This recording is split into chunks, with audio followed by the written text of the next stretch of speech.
Good morning. Today we are going to talk about chapters 4 and 5 in geometry.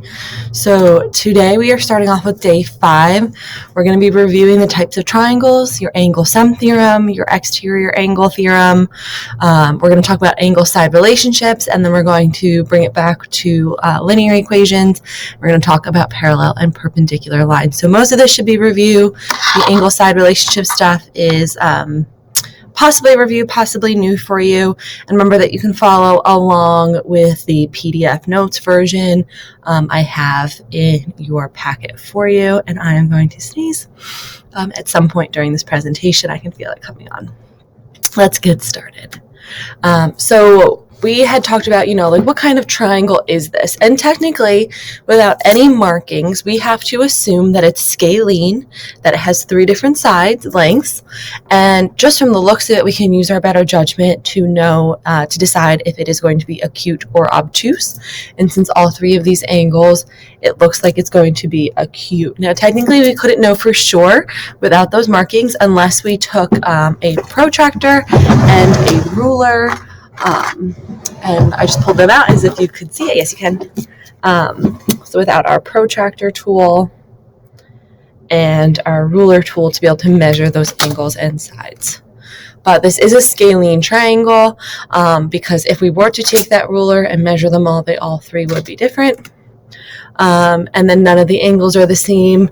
And again, I would know that if I took my protractor here and I measured each of my angles. And in one of the assignments, we talked about how important it is to show all of your markings. And that's how the reader, whether that's you're reading math or not, but the viewer understands the picture that you're drawing. So what I'm seeing here are 2 sides that are the same. I'm also seeing 2 angles that are the same. Oh, God bless you. There it is. There it is. Okay. So we have 2 sides that are the same and 2 angles are the same. So this is going to be isosceles, and it is also acute. And again, we have 2 sides and 2 angles that are the same. Here we have 3 sides that are the same. We call that equilateral. And then another word we have is for when 3 angles are the same, we call it equiangular. So lateral as in lines and angular as in angles. So equilateral and equiangular. It's also acute. We know that each of these are actually going to be 60 degrees. And we can also call this a regular triangle because we have regular polygons, which we'll learn about later this year, which are like the perfect polygons where all the sides and all the angles are the same. Okay, so this is really important, especially when we start talking about languages and comparing triangles, to understand opposite within a triangle. So here I have angle A, B, and C. So this is triangle ABC. And we want to know what side is opposite of angle A. So adjacent to A would be AC and AB. So the side that is opposite from it is if we kind of circled this, we drew an arrow all the way across, it's that side that's not touching. So side BC here in the pink is opposite of angle A. Draw an arrow across, it's that side, that line segment that has nothing to do with A. So which side is opposite of B? Well, we take a look at angle B and we would draw an arrow across our screen, and that's going to hit this green line, which is line segment AC. And then which side is opposite of C? Again, angle C is over here in the orange, and across from it is line segment AB. So understanding opposite angles to sides is going to just be another tool in our vocab kit to not only describe some things, but it can also help us compare triangles. And then we have, which we had talked about before, is our triangle sum theorem. Now, I don't care that you call it theorem 4.1. That's like really regardless, just the way the textbook sets it up. But you guys just need to know triangle sum theorem, which just says the sum of all the interior angles adds up to 180. This is what your last quiz was on. So what that means is here we have our equilateral triangle. If I have two angles that are 60, That adds up to 120, so 180 minus 120, that third side has to be, sorry, not that third angle, not the third side, third angle has to add up to 60. So then let's look here. If this is an obtuse triangle, it looks like it's obtuse scalene. If I have one angle that's 100 and another angle that's 65, how I would find the third angle for our the triangle sum theorem would be to do 180 minus 100, 80, 80 minus 65 is 15. So they just make sure we add them all up. So I just want you to practice with this. I know this is the concept that we've done before, but I'm going to encourage you to pause the video and solve for X and then solve for Y. So go ahead and pause now. All right, let's see how you did.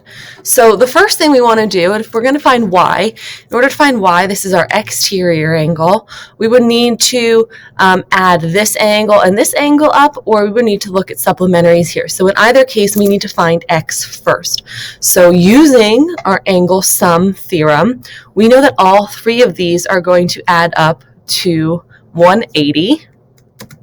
So we have our first angle, 9x minus 12, plus our second angle, 6x minus 3, plus our 90-degree angle, and that's equaling 180. So the first thing I can do is get rid of that 90 on both sides. And some of you maybe even skip this step. Maybe you knew, okay, these two need to add up to 90. That was a corollary we had learned, and you're starting with this formula yourself, so either of those are okay. Now we want to combine like terms. There's my like terms all highlighted in blue and red. So 9x and 6x, my blues give me 15x, and my reds give me negative 15. I'm going to add 15 to both sides, and then I'm going to divide by 15. And I'm getting that x equals 7. But we're not done here. I know we need to solve for x, but we also need to solve for y. So again, these are a linear pair here, so I want to find this angle. So if x equals 7, and 9x minus 12 plus y is going to be equal to 180. I want to replace that x with a 7 as I did here. And now I'm just going to multiply this out, combine all my like terms, and solve for y. So you can see the steps here.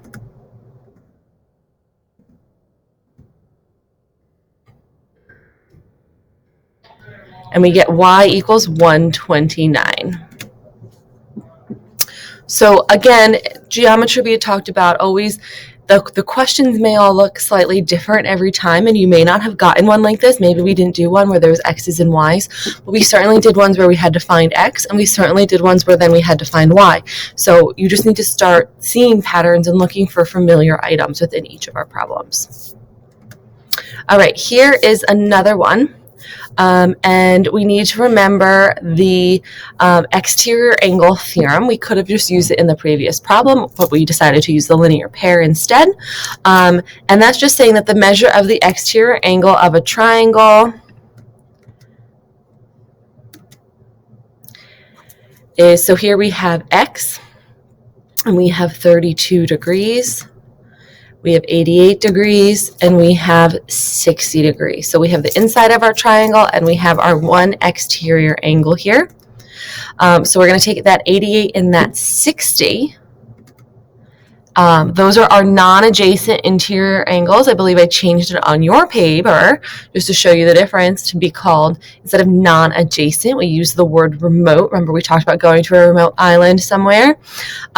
So we're circling those two in red. So the measure of the exterior angle of a triangle is equal to the sum of the measures of the two remote interior angles. So that means that x equals 148 because we added 88 and 60. That 32 really has nothing to do with it. Of course, with that 32 there, we would just subtract that from 180 and find this angle measure. Just a lot of times they won't give you this angle measure, and they'll just give you these two. Let's do another practice problem. What side is opposite of angle ABD? So this is a really good review for you to remember how we call our triangles. Remember, B is our vertex, and A and D are going to give us our shape. So angle ABD is this angle right in here, in like your bottom corner, but the upper one. So what side is across from that? We circle our angle, and we go straight across. And so that's going to be line segment AD. which side is opposite of BDC. BDC, that's this angle right here. So the side that is opposite of it is going to be line segment BC. And which angle is opposite of line segment AB? So here's line segment AB. So I want the angle that is across from it, and that is going to be ADB. See how this angle makes it? But grab another color. If this is my line segment here in blue, I could also say that this angle, angle C,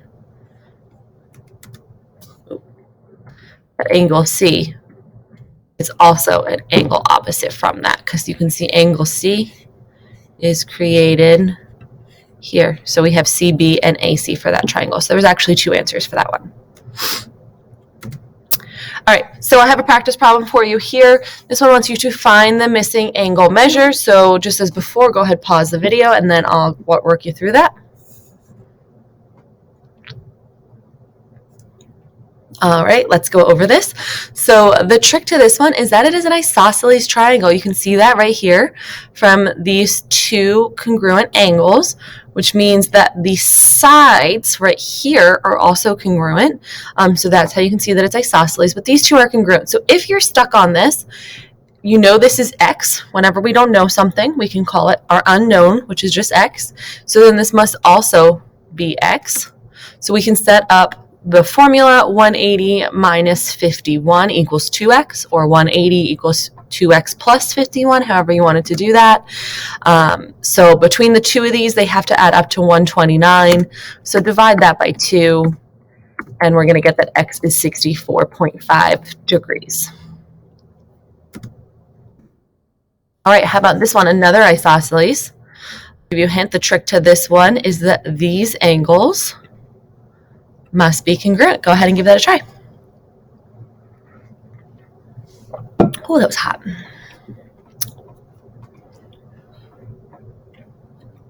So once again, this is X. So a formula that you can write out here is that it's going to be 45. And there's a lot of different ways you can do that. One is that later this year, we'll learn how any 90-degree angle here that's isosceles is always a 45, 45, 90. So that is one branch of knowledge you might be pulling from there. Another is maybe you're going to call, like I said, this X. So you're going to say 180 equals 90 plus 2X. However you decided to write this, you would have gotten that X equals 45. What kind of triangle is this? Very easy. It is acute, and it is isosceles. You might want to check that it's acute. Now, for our isosceles, these two angles will always be acute. Your base angles will always be acute, because remember, we can only ever have at most one right or one obtuse angle, and if these two angles need to be the same, we would need two right or two obtuse. So really, you just need to check this angle for that, because remember, we can have an obtuse.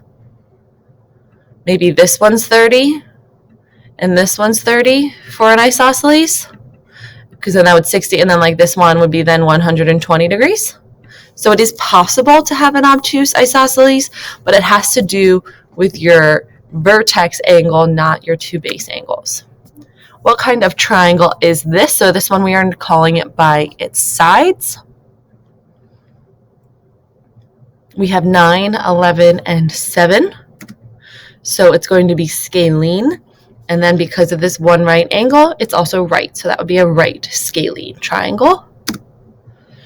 All right, I would like you to try this problem. I definitely suggest that you start by drawing a picture. I always find that to be helpful. So we'd have W, Y, and Z. Be careful. It wants you to find X, of course, but it also wants you to find the measure of the interior angle. So you're going to plug it back in to each of the formulas to find W, Y, and Z. So go ahead and do that now. Will you pause the video?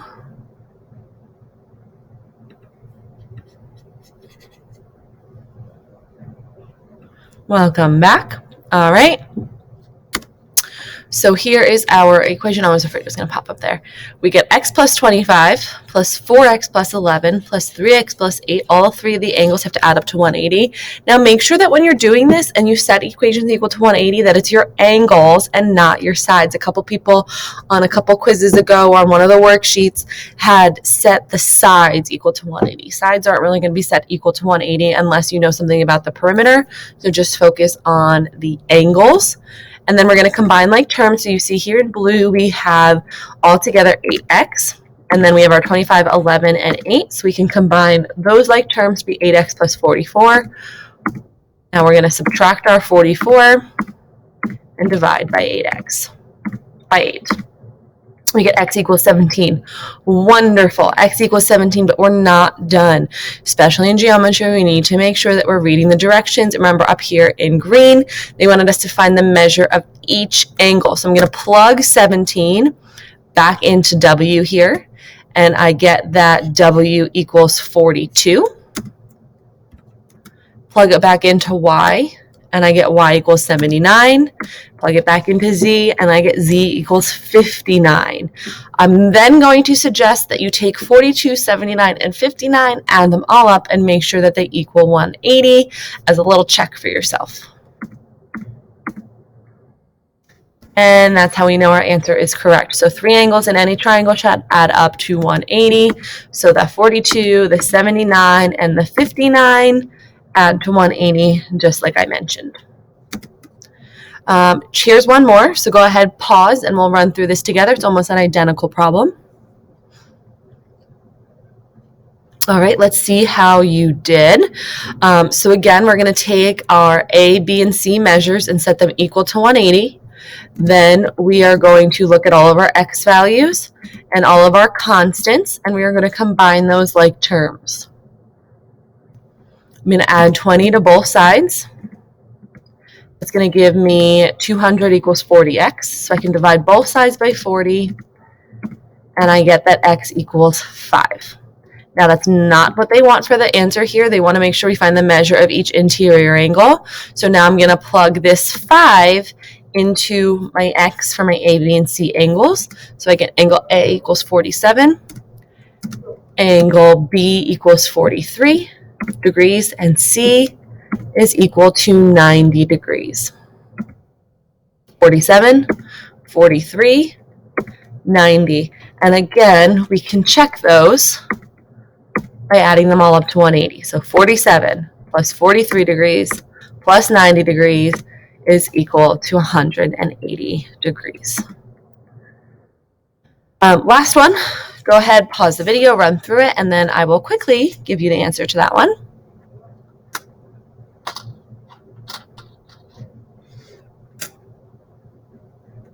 All right. Oh, I don't have the answer to that one right there.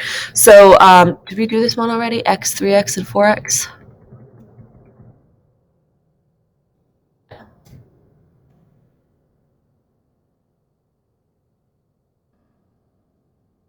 All right, so we would end up with here. Remember, these all have to be equal to 180. So let's do this one. I apologize, together. I think I lost a slide. Okay, x, 3x, and 4x together give us 8x. And 8, 7, and 5 gives us 20. And that is going to be equal to 180. Then we're going to get 8x equals, and we're subtracting the 20, so it's going to be equal to 160. So x equals 20. And then we plug it back in. So we'd have 28. We would have 67.